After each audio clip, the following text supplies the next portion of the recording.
Good morning, everyone. Thank you for joining us for this Dental Board of California meeting. I'm Dr. Alan Felsenfeld and serve as the president of the board. Today is Tuesday, June 28th, 2022. This board meeting is being held by a teleconference. I'm getting feedback on this. Can we make that a little easier? You working on that? Thank you, sir. In addition to the physical locations disclosed on the agenda, this meeting will also be held via WebEx events. For all those wishing to participate, please log on to the WebEx website provided on the posted agenda for this meeting. Instructions to connect to the meeting are provided on the agenda. The preferred audio connection is via telephone conference and not the microphone and speakers on your computer. The phone number and access code will be provided as part of your connection to the meeting. During each call, comments from board members and speakers, we will ensure that all comments that can be accommodated are heard before proceeding with the agenda. Please recognize that due to the urgency of this meeting, we are attempting to coordinate two in-person sites as well as those participating via WebEx. Bear with us if there are any technical glitches, and we will be going back and forth from this site to Orange and to the WebEx in the appropriate order. This is an official business meeting of the Dental Board of California.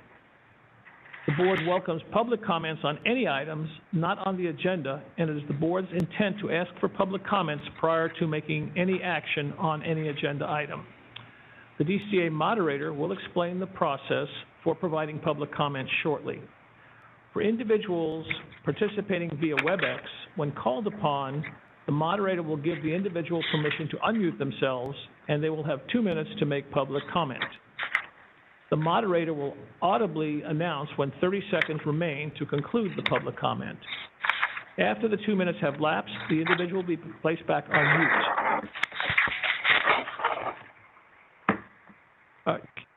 Can we, in the Orange office, can we mute your microphones, please, until you're ready to speak, because we're hearing a lot of background noise. Thank you.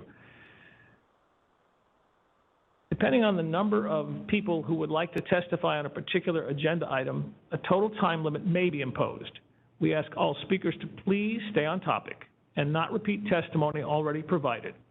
If you agree with the testimony already provided, please just state your name and that you are in support of any comments previously provided. I would now like to ask the DCA moderator to please explain how public comments will be taken during this teleconference meeting. Good morning. This is the moderator of the meeting.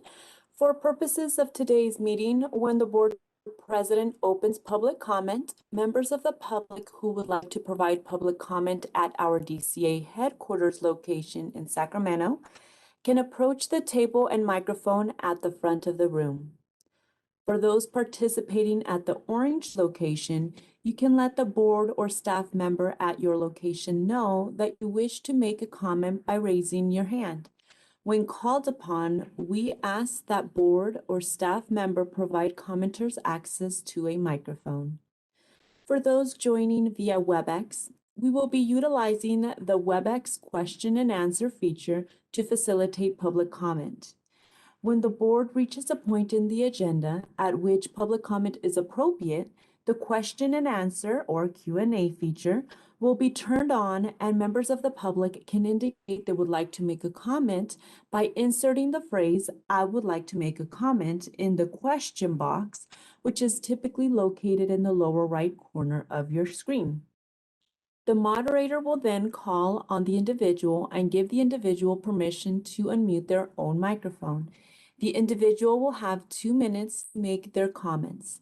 At the conclusion of the 2 minutes, the individual microphone will be muted, and we will move on to the next member of the public who has a comment. Please note that the question and answer feature is being used only as a means for the members of the public to represent that would like to make a verbal comment. This is not a means to ask questions of the moderator or board members. Questions submitted using this feature will not be answered. When making your comment, please make sure the comment is directed at the host in the drop-down menu. While you are free to express criticism or negative views for the sake of the members of the public participating on the call, please do not use profane language when making public comments to the board. I will provide a brief reminder of this approach at the start of each public comment item. When board members or senior staff are not speaking, I would like to remind them to mute their microphone. If I detect background noise during the meeting as a result of unmuted microphones, I will interject and provide a brief, friendly reminder. Thank you. Thank you, DCA moderator. I would like to call the meeting to order and ask the board secretary to please call the roll.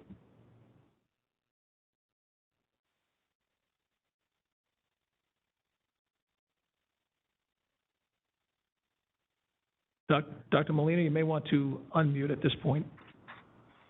Thank you.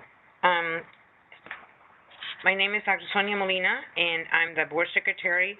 I will now call the roll. Chan? Chan, aye. Felsenfeld? Felsenfeld, aye. Parin? McKenzie? McKenzie, present. Medina? Molina, present. Morrow? Morrow, present. Olagi? Olagi, present. Pacheco? Pacheco, present. You? You present. We have a quorum. Thank you, Dr. Molina. We will now move on to agenda item number 2, public comments on items not on the agenda. Before we open the public comment microphones on matters not on the agenda, I would like to remind individuals making comments to not discuss pending complaints, pending licensing applications, or pending disciplinary actions that may later come before the board for a decision.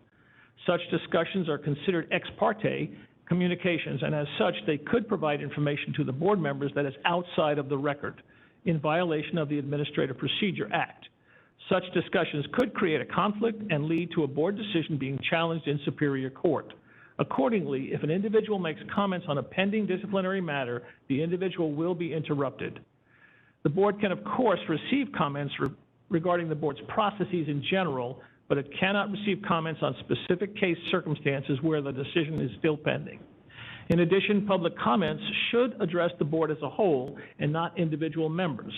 Please be aware that public comment during this agenda item should be to provide information to board members, but it is not a discussion between the board members and the public. The only action board members can take right now is to listen to comments and decide whether they want a future agenda item on the topic. Though this may seem at times like the board members are not being responsive, following these guidelines is critical to ensure the rules of the Open Meeting Act are followed to avoid compromising the speaker's goals or the board's mission. In the interest of time, as we have done in the past, we would like to request that public comments not repeat statements made by a prior commenter. If you are in support of a statement made by a prior individual and your comments have already been made, please just state your name or association and your support for the previous commenter. Legislative hearings regularly use this process, as it is a good way to ensure that we can hear from everyone today. Are there any public comments from DCA headquarters? Are there any public comments from Orange? Members in attendance in Orange. Say that again, sir? There are no public members in attendance in the Orange office. We have the same here in DCA headquarters as well. We will call for them anyway, just in case someone shows up in the interim. Thank you, Dr. Morrow. Are there any public comments from individuals participating via WebEx? DCA moderator, please facilitate the lines for public comment. This is the moderator. Members of the public who are joined via WebEx, the instructions are on the screen for your reference. If you would like to participate in public comment, please click on the Q&A icon, which is typically located at the right corner of your WebEx screen, and it is a question inside of a square. Then in the Ask field in the comment box, type comment or I would like to make a comment, and make sure you send it to panelists and click the send button. I have an individual identified as Nancy Gum, DDS, MSD, who would like to make a comment. I will be sending a request to unmute your microphone and be setting the timer to 2 minutes. Give me just a moment to locate your microphone. Okay, you have been unmuted. Much I want to say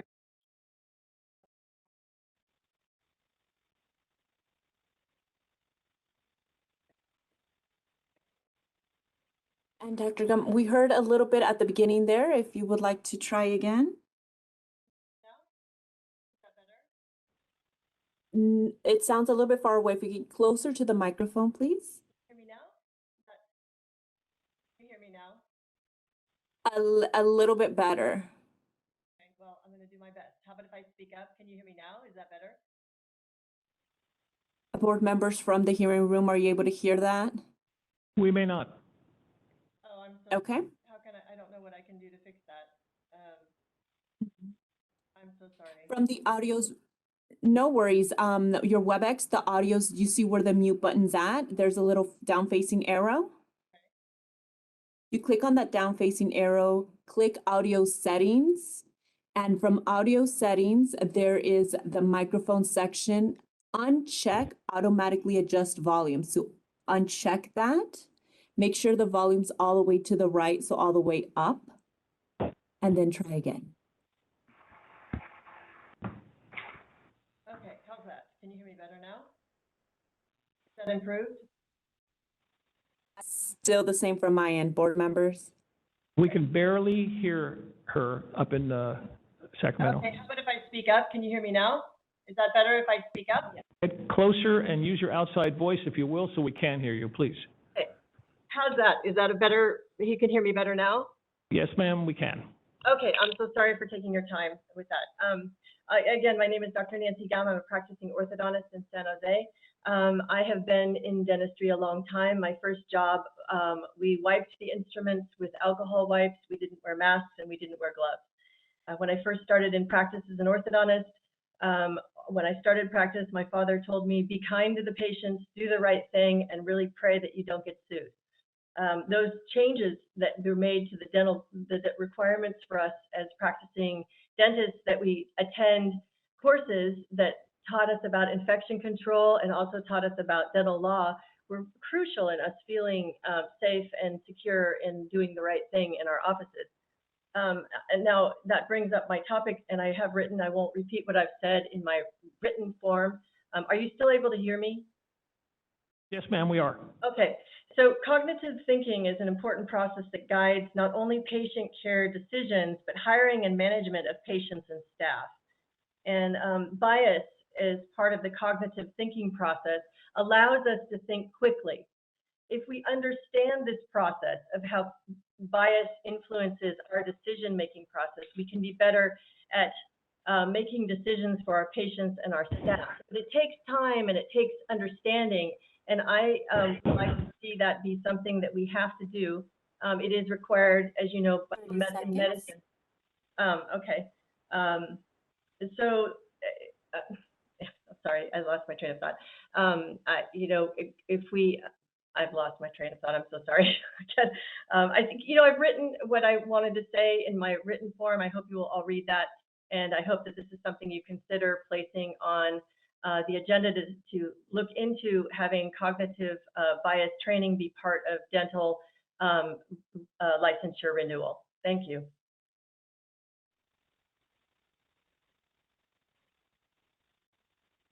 This is the moderator. I don't see any additional requests for public comment. Would you like me to close the Q&A feature? Thank you. Yes, do that, please.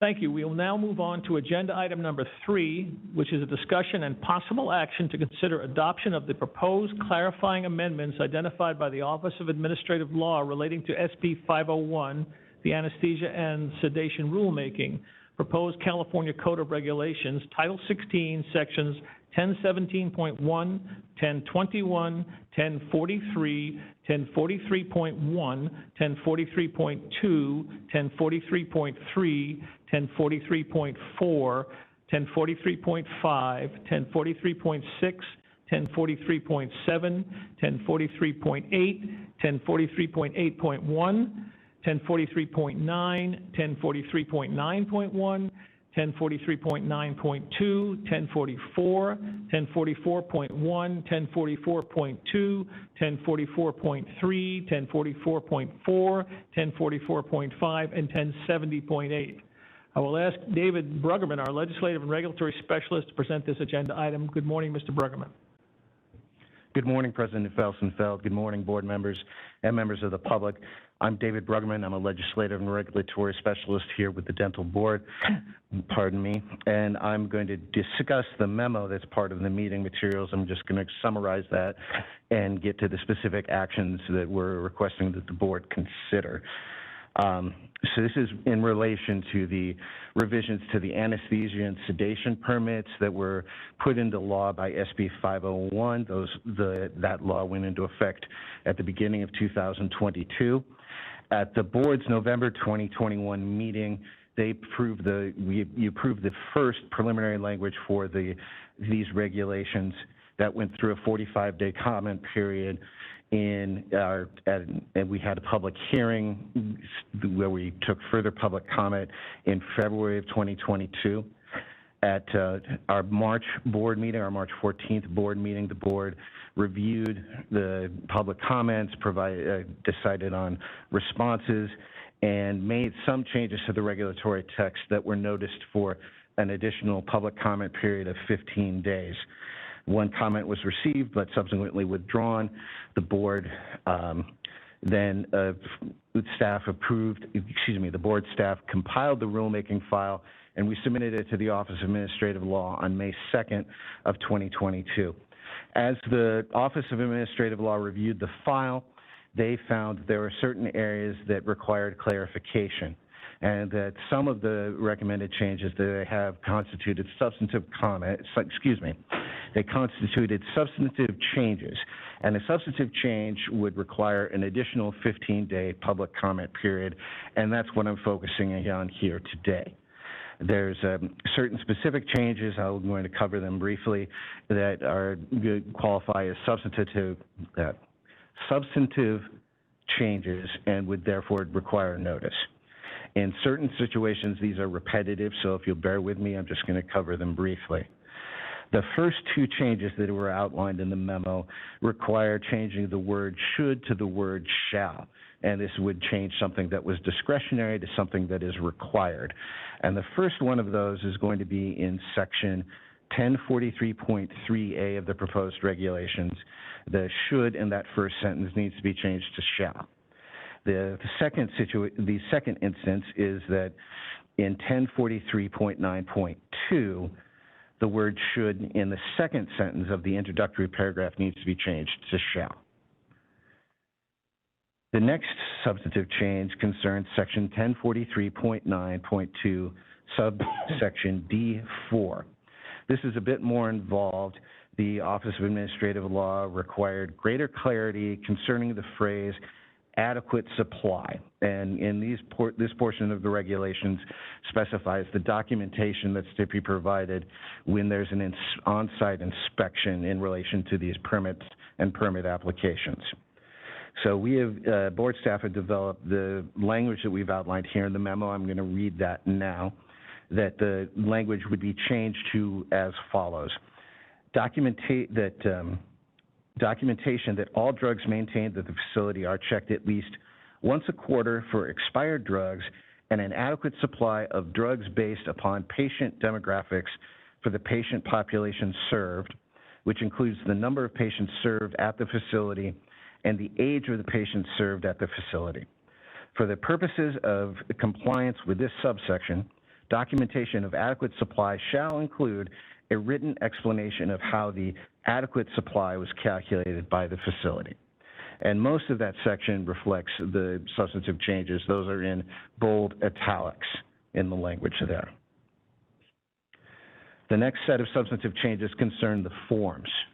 And in each of these forms, you would find language that indicates,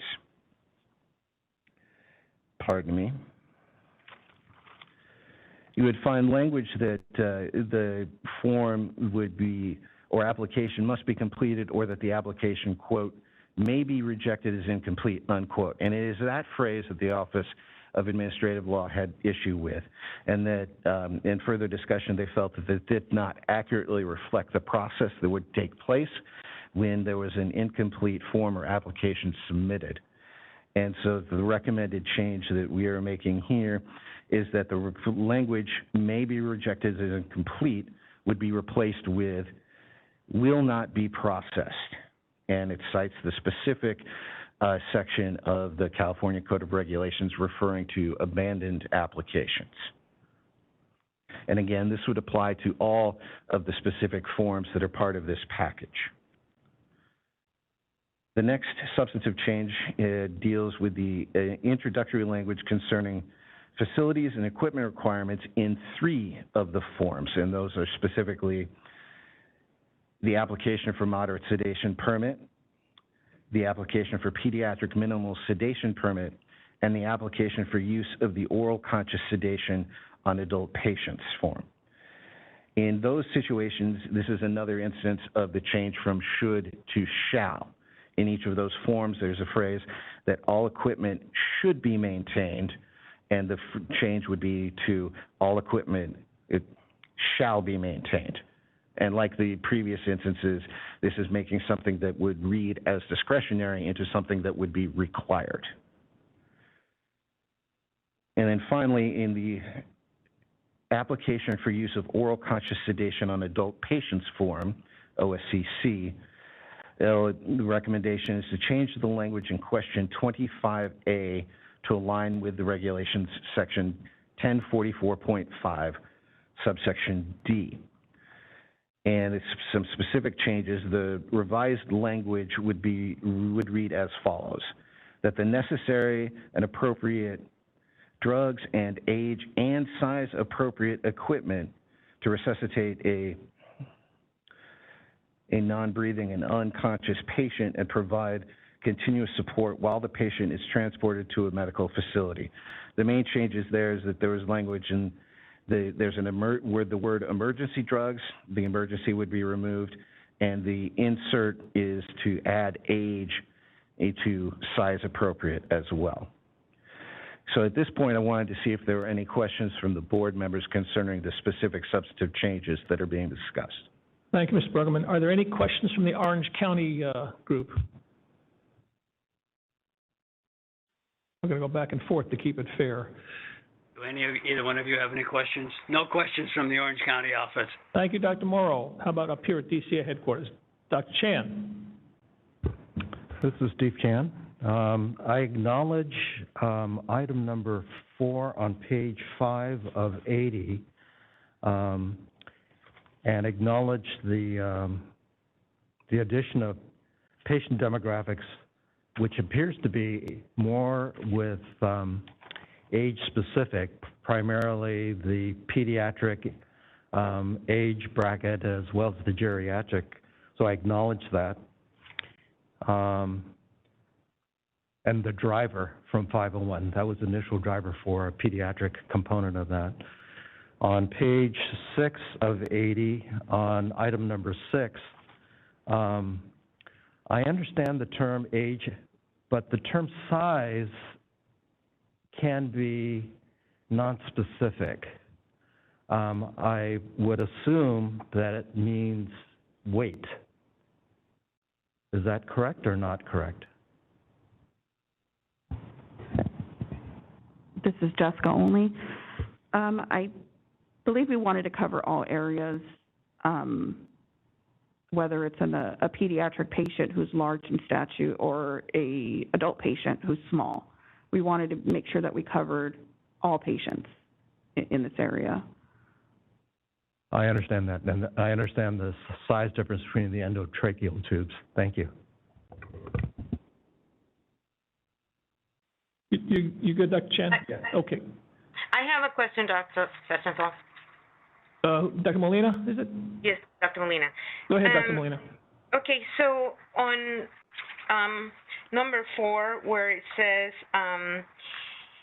a written explanation of how adequate supply was calculated, are they going to have guidelines on what sufficient amount of drugs or supply of drugs are recommended, or how are they going to come up with that calculation?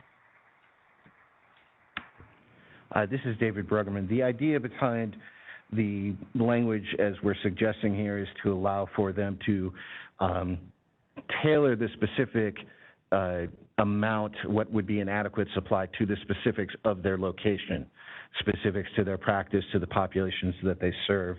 And we felt that this language would allow them that flexibility while also covering the respective detail and characteristics that the Office of Administrative Law would like us to address. Take public comment.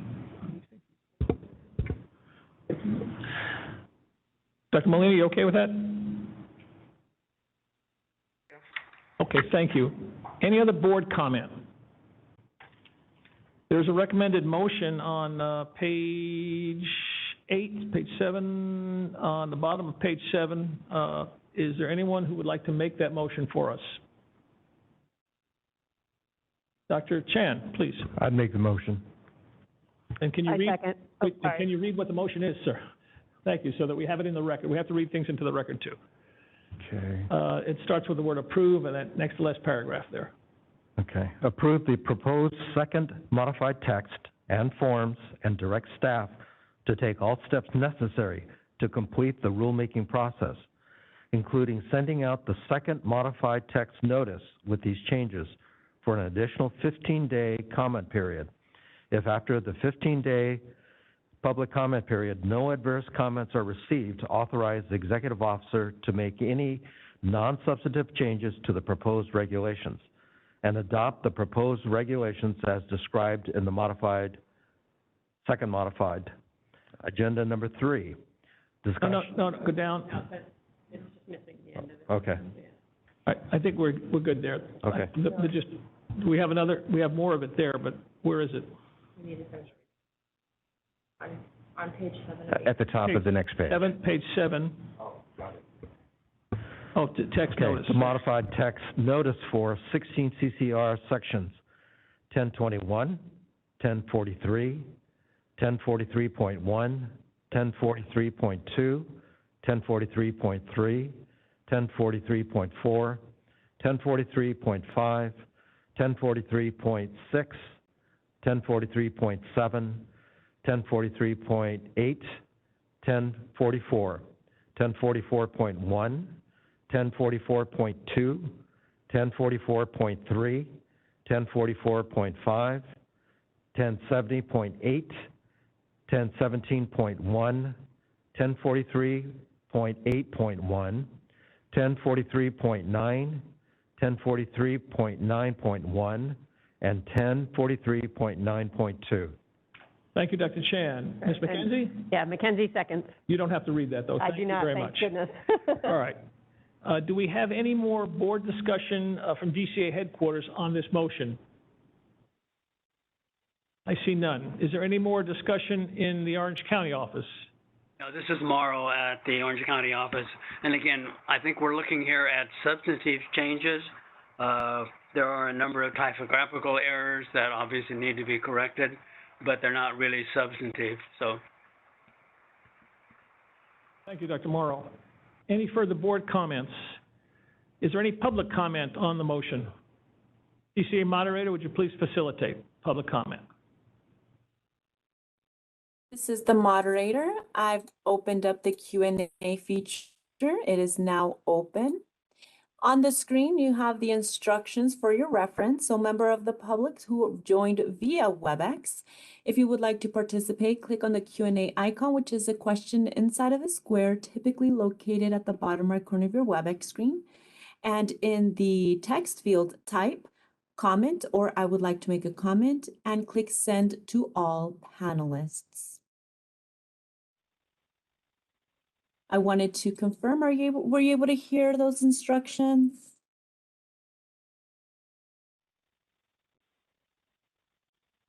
So members of the public, the instructions are on the screen. Click on that question mark inside of the square, typically located at the bottom right corner of your WebEx screen. Type comment, or I would like to make a comment in that text field, and make sure you click send to all panelists.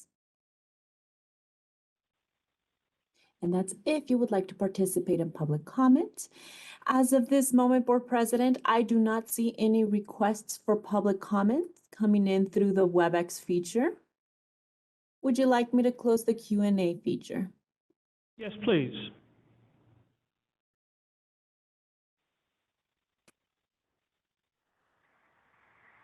I believe we are ready for a vote. Dr. Molina, would you please take the roll?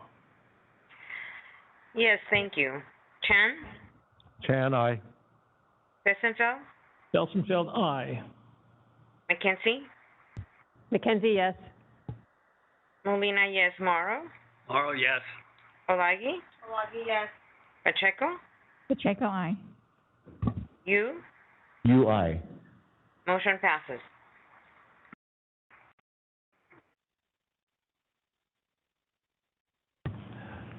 We good, Dr. Molina? Thank you. Mr.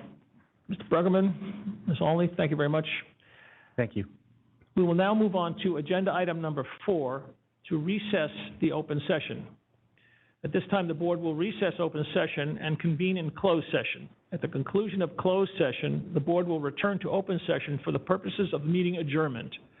Adjournment will immediately follow closed session, and there will be no other items of business discussed. So we are now, Before we go, you need to read what closed session. okay, closed session, thank you. The closed session Read. is pursuant to Government Code Section 11126E1 and 2A. The board will confer with and receive advice from legal counsel and deliberate regarding Sulza et al. Versus Tippins et al., United States District Court, Central District of California, Western Division, case number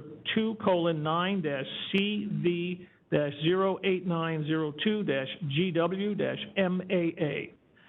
We are now in adjournment of the open session. We'll take about recess. We recess the open session. Give us about 5 to 10 minutes to clear the rooms and get everything set, and we'll